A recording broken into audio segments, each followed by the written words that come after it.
Mr. Manish Gupta, who is the Chairman and CEO of Indegene. He is an alumnus of IIM Ahmedabad and IIT PHU. He brings in 24 years of experience in technology-led healthcare solutions. Welcome, Manish.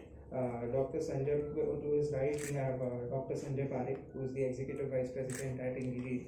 He is an alumnus of Case Western Reserve University, Ohio, USA, and IIT Bombay.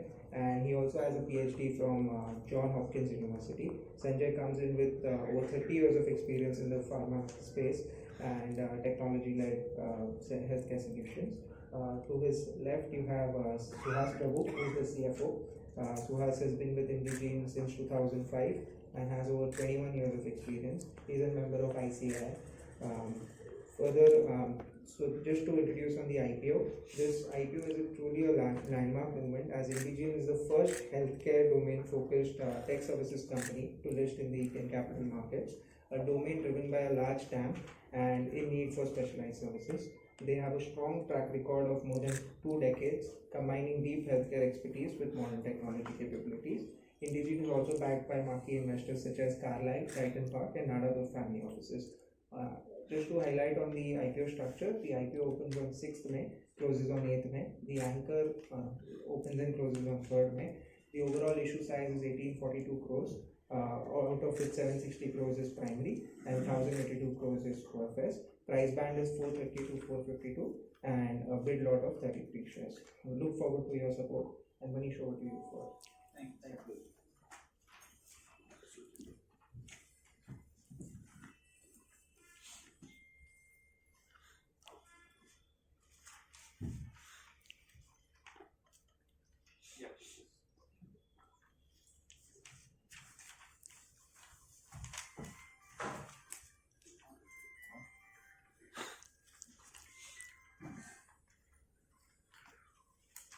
Okay. Good afternoon, everyone. Thank you so much for coming over here to attend this session. So, at least for me, it's almost homecoming. I passed out of IIM Ahmedabad 25 years back, and here we are. So, this presentation is to that extent really special to me. Thank you for making the time. Now, Indegene is a fairly unique company, unique globally.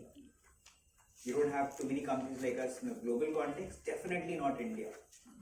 We are unique to the extent, or the reason why we are unique is that when we conceptualized the company, when we started the company, we decided to bring 2 things together: deep medical expertise, healthcare expertise, along with technology expertise. Right? And our idea was that if we bring these 2 things together, we can solve various problems in the healthcare industry. We defined our purpose as helping healthcare organizations be future ready. We have stayed true to that purpose all these 25 years and added value to our clients through this DNA of ours. Now, over time, medicine has changed, science has changed, right? From primary care products focused on hypertension, diabetes, to more and more biologics focused on cancers, oncology, rare diseases, cell therapy, gene therapy. On one side, technology has changed rapidly. Initial days when we were working with technology, we were working on Palm Pilots, devices called Palm Pilots, wireless access protocols, client-server technologies. Over time, it moved to digital, cloud, and now more and more artificial intelligence. So we as Indegene have stayed ahead of the curve on both these fronts, science as well as technology, and build solutions that are relevant for our clients and help them to be future ready. Now, in the marketplace, we are known as a digital-first commercialization company to the global life science industry. And by global life science industry, we mean the pharmaceutical industry, the medical device industry, and the biotech industry. We work with all the top 20 global pharmaceutical companies. All the top 20 companies globally are our clients, and we get 69% of our revenues from these top 20 global pharmaceutical companies. We of course have multiple other clients. As you can see, our active client list is 65, and they constitute the mid-sized companies, biotech, devices companies. We have close to 5,200 employees, just short of 5,200 employees. 20% of them come from a medical or healthcare background. These are medical doctors, PhDs, pharmacologists who are working hand in hand with data scientists, data engineers, analytics people, software engineers, and also on the marketing side, omni-channel orchestrators, brand strategists, creative directors, brand liaisons, so different profiles. So as you can see, very different set of people and skill sets coming together across geographies. We have 17 offices across the world with a significant footprint in the United States, multiple offices in the US, multiple offices in multiple countries in Europe. We have an office in Japan and a team over there. We have a team in Shanghai in China for more than 12 years now. We service the Latin America market through our center in Mexico. All these places, all these geographies have very specialized people, some of the roles I spoke about, working closely with our clients and our teams in Bangalore and different parts of the world to deliver solutions to our clients. The reason we need these is that most of the work we do for our clients is global in nature, which means we are supporting our clients who are the largest pharmaceutical companies in the world for their sales and marketing activities, regulatory activities, and we'll speak to you about that in the next slide, across the world, across different centers, right? And having specialized capabilities close to them in their markets is important. Now I'm going to spend some time, given that we are a unique company, one of its kind, just spend some more time on talking to you about what we mean by digital first commercialization partner, right? And what does digital first commercialization mean? So while the slide comes up, in the fiscal year ending March 24, for the 9-month period ending December 23, we have grown to 1,916 crores, which is a growth of 15% year on year from a corresponding 9-month period in the previous fiscal year. And while we have grown our revenues in this 9-month period at 15%, if we could go to the next slide. Our margins have grown at a faster pace. The EBITDA margins have grown to 419.9 crores, a growth rate of 22%, which is faster than the growth rate of our revenues, and margin rate, which is very close to 22%. The margin rate itself, what you can see here, FY21, which is March 21, this period, as you would recollect, was the year of COVID, has its own intricacies. We clocked 27%, but cost savings and the like, if we keep those intricacies aside, right, what I would like to emphasize on is the growth in margin as a margin rate from 18.8% to 21.9% over the 2 years following COVID and the 9-month period of the latest fiscal year. Right.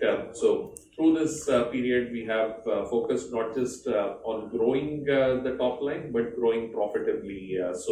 And that reflects in the growing margin rate, which is now very close to 22%.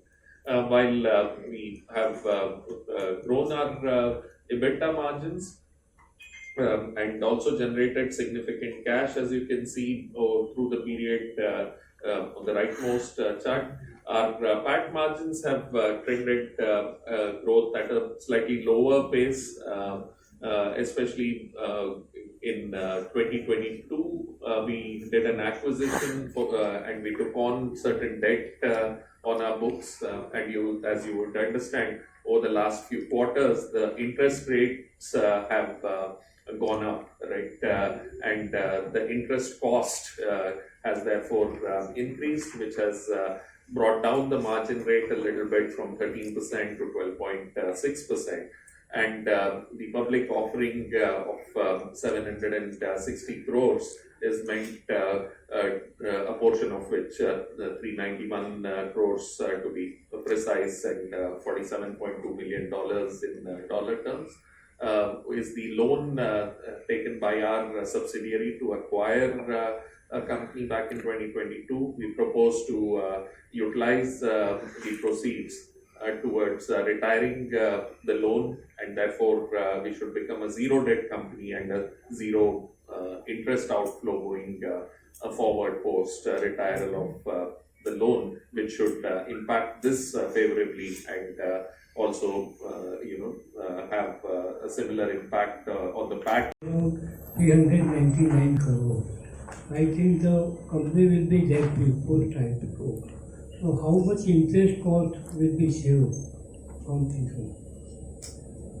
Yeah, the interest, the loan is in the books of our US subsidiary, and therefore it's a dollar designated loan, and approximately in dollar terms it's a $4 million interest outflow at the current prevailing interest rates. And once we become debt free, as you rightly mentioned, the interest outflow would also go down to zero. Post IPO on diluted equity, the price to book value will be around 5.19 and the PE will be around 33.53. So don't you think that it's a fully priced? What you mean on the table? The P ratios that you mentioned, I'm assuming you're extrapolating for the 24 9-month period, and however, as I mentioned, the interest outflow as that reduces, right? It would have a favorable impact on the EPS and therefore even on the P ratios going forward.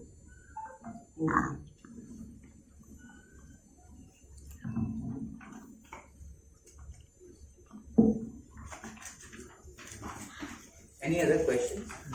So do you have monopoly in this business or any competitor? We are a unique company, but there are companies, whenever it's a very large space, so there are obviously companies which compete with us. On one hand, you have large CROs, right? Contract research organizations, which are pretty large in the United States. They compete with us. You have contract sales organizations, you have agencies, you have life science specialists. Most of them are in US and Europe. We also end up competing with some of the IT companies, right? Accenture, Cognizant, those are companies we can also end up competing in. The life science specialists don't have the digital expertise. The IT companies do not have the domain expertise, right? And that's why we believe we are able to win more. Thank you.